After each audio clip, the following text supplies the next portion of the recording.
নমস্কার বন্ধুরা, cake oven চ্যানেলে আপনাদের সকলকে স্বাগত। আজকে আমরা বানাবো ভ্যানিলা স্পঞ্জ কেক।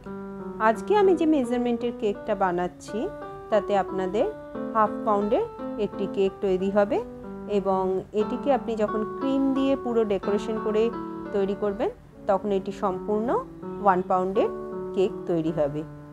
তা এর জন্য আমরা প্রথমেই একটি পাত্রে নিয়ে নিচ্ছি 1 কাপ অল পারপাস ফ্লাওয়ার বা অল পারপাস ময়দা। এই 1 কাপ অল পারপাস ফ্লাওয়ারের ওয়েট হচ্ছে 120 গ্রাম। আপনারা চাইলে যদি কাপের মেজারমেন্টে গন্ডগোল হয় 120 গ্রাম ময়দা ওয়েট করেও নিয়ে নিতে পারেন। এরপর আমি অ্যাড করলাম 1 টিস্পুন বেকিং পাউডার এবং 1/4 টিস্পুন বেকিং সোডা। এরপর আমি সমস্ত ড্রাই ইনগ্রিডিয়েন্টসগুলোকে একটা স্প্যাচুলার সাহায্যে খুব ভালোভাবে মিক্স করে নেব যাতে সম্পূর্ণভাবে এটি মিক্স হয়ে যায়। তারপর একটি পাত্রে আমি 2টি ডিম নিয়ে নেব। এখানে কিন্তু আমি ডিমের সাদা অংশ কুসুমটাকে আলাদা করে নিয়েছি। ডিমের সাদা অংশ আর কুসুমটাকে আলাদা করে নিয়ে আপনি যদি শুধু সাদা অংশটাকে ফেটিয়ে প্রথমে ফোম তৈরি করে নিয়ে তারপর কুসুমটাকে অ্যাড করেন তাতে কিন্তু কেকের স্পঞ্জিনেস খুব ভালো হয়। আপনারা দেখুন, এবার আমি বিটারের সাহায্যে ডিমের সাদা অংশটিকে খুব ভালোভাবে ফেটিয়ে নেব যতক্ষণ না পর্যন্ত ডিমের সাদা অংশটি ক্রিমের মতন তৈরি হয়। লক্ষ্য করুন, আমার ডিমের সাদাটা আস্তে আস্তে অনেক বেশি পরিমাণে ফুলে গেছে এবং প্রায় ক্রিমের মতন হয়ে গেছে। এরপর আমি এর মধ্যে খুব ধীরে ধীরে চিনি অ্যাড করব। চিনি কিন্তু কখনোই আপনারা একসাথে সবটা অ্যাড করে দেবেন না। আমি আপনাদেরকে দেখাচ্ছি কিভাবে চিনিটা অ্যাড করতে হয়। দেখুন, আমি হাফ কাপ সুগার নিয়েছি। প্রথমে খুব সামান্য পরিমাণে সুগারটি ডিমের সাদা অংশের মধ্যে অ্যাড করলাম। এখন কিন্তু আমি আর বিটার ইউজ করছি না। এবার কিন্তু আমি স্প্যাচুলার সাহায্যে সুগারটিকে এই ডিমের সাদা ফোমটার মধ্যে মিক্স করছি। এখন কিন্তু আর বিটার ইউজ করার খুব দরকার নেই। যে পরিমাণ সুগারটা আমরা নিয়েছি আপনারা চাইলে 3 বার বা 4 বারের মধ্যে এই সুগারটিকে অ্যাড করতে পারেন। খুব ধীরে ধীরে এই মিশ্রণটির মধ্যে অ্যাড করবেন। তাতে কি হয়, আমরা যে পরিমাণ এয়ার এর মধ্যে ইনকর্পোরেট করেছি যদি একসাথে মিশিয়ে আপনি বিটারের সাহায্যে বিট করে দেন তাহলে কিন্তু ডিমের সাদা ওই ফোমটা আর থাকবে না। যেই আপনার সমস্ত চিনি ওর মধ্যে অ্যাড হয়ে যাবে তারপর আপনি ডিমের কুসুমগুলোকে ওই মিশ্রণের মধ্যে দিয়ে দেবেন এবং খুব সামান্য পরিমাণ বিটার দিয়ে বিট করে নেবেন। তারপর 1/4 কাপ অয়েল আমরা এই মিশ্রণটির মধ্যে অ্যাড করলাম। এখানেও কিন্তু সেমভাবে খুব সামান্য সময়ের জন্য আপনি বিটার চালাবেন।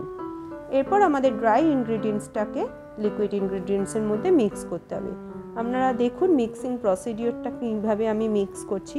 খুব সামান্য পরিমাণে ময়দা এবং বেকিং পাউডারের ওই মিশ্রণটিকে আমি নিয়ে একটা চালুনির সাহায্যে খুব ধীরে ধীরে ওই ব্যাটারের মধ্যে মিক্স করছি। এতে কিন্তু মিক্সিংটা খুব ভালো হয় এবং কেকের স্পঞ্জিনেসও খুব ভালো হয়। আপনারা যখন কেক তৈরি করবেন এই সামান্য ছোট ছোট বিষয়গুলোকে খুব ভালোভাবে মাথায় রাখবেন। তারপর আমি অ্যাড করলাম 1 টেবিল স্পুন মতন মিল্ক। আপনারা দেখবেন ব্যাটারের কনসিস্টেন্সিটা যতক্ষণ না রিবন লাইক স্ট্রাকচারে আসছে ততক্ষণ কিন্তু আমাদের ব্যাটার পারফেক্ট হয় না। তারপর অ্যাড করলাম আমরা 3/4 টিস্পুন ভ্যানিলা এসেন্স। এবার দেখুন আমাদের ব্যাটারের কনসিস্টেন্সি সম্পূর্ণ রিবন লাইক স্ট্রাকচারের মতন এসে গেছে। অর্থাৎ কিনা আমি স্প্যাচুলার সাহায্যে ব্যাটারটিকে যখন ঢালছি তখন দেখুন পুরো রিবনের মতন ব্যাটারটি পড়ছে। এরপর আমাদের কেক প্যান রেডি করার পালা। আমরা এটিকে 6 ইঞ্চি কেক প্যানের মধ্যে বেক করব। সেই জন্য প্রথমেই 6 ইঞ্চি কেক প্যানটাকে আমাদের বাটার পেপার দিয়ে গ্রিস করে নিতে হবে। দেখুন কি সুন্দরভাবে আমি 6 ইঞ্চি কেক প্যানটাকে গ্রিস করে নিলাম।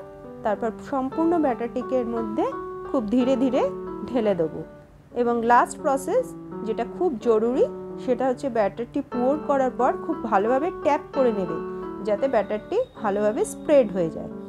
তারপর প্রিহিটেড ওভেনে আমাকে এই কেকটিকে 160 ডিগ্রি সেন্টিগ্রেডে 32 মিনিটসের জন্য বেক করতে হবে। মনে রাখবেন 160 ডিগ্রি সেন্টিগ্রেডে 32 মিনিটস। এক্ষেত্রে ওভেনের ওপর অনেক সময় টেম্পারেচার এবং টাইমটা কিছুটা হলেও পার্থক্য তৈরি হয়। আমার ওভেনে আমি 160 ডিগ্রি সেন্টিগ্রেডে 32 মিনিটসের জন্য বেক করেছি। দেখুন কেকটা এবার সম্পূর্ণভাবে আমাদের রেডি হয়ে গেছে। আমি আপনাদেরকে বার করে দেখাচ্ছি একটা টুথপিক ইনসার্ট করে যে কেকের বেকিং কিন্তু সম্পূর্ণ কমপ্লিট। দেখুন টুথপিকের গায়ে কিন্তু কোনো কেকের ব্যাটার লেগে নেই, তার মানে কিন্তু কেক আমাদের সম্পূর্ণভাবে রেডি। এরপর কেকটি ঠান্ডা করার পরই কিন্তু আপনারা কেকটিকে ডিমোল্ড করা শুরু করবেন। কেক কিন্তু গরম অবস্থায় ডিমোল্ড করতে গেলে কেক ভেঙে যাবার সম্ভাবনা থাকে। খুব ধীরে ধীরে আমি বাটার পেপারটা তুলে নিলাম। লক্ষ্য করুন কেকের স্পঞ্জিনেস কত সুন্দর এসছে এবং কেকটা কত সুন্দর আমাদের সফট এবং ফ্লাফি হয়েছে। আমি আপনাদেরকে হাত দিয়ে দেখাচ্ছি, আপনারা দেখুন কেকটা একদম সফট তুলোর মতন তৈরি হয়ে গেছে। এরপর আমরা দেখাবো আপনাদেরকে কেটে লাস্টে যে কেকের ভেতরে কত সুন্দর আমাদের জালি জালি ভাব হয়েছে। ভালো লাগলে অবশ্যই রেসিপিটি বাড়িতে ট্রাই করবেন এবং কমেন্ট সেকশনে আমাকে জানাবেন এবং আমাদের ভিডিওটিকে লাইক এবং শেয়ার করতে ভুলবেন না এবং আমাদের চ্যানেলটিকে সাবস্ক্রাইব করতে ভুলবেন না। ধন্যবাদ বন্ধুরা।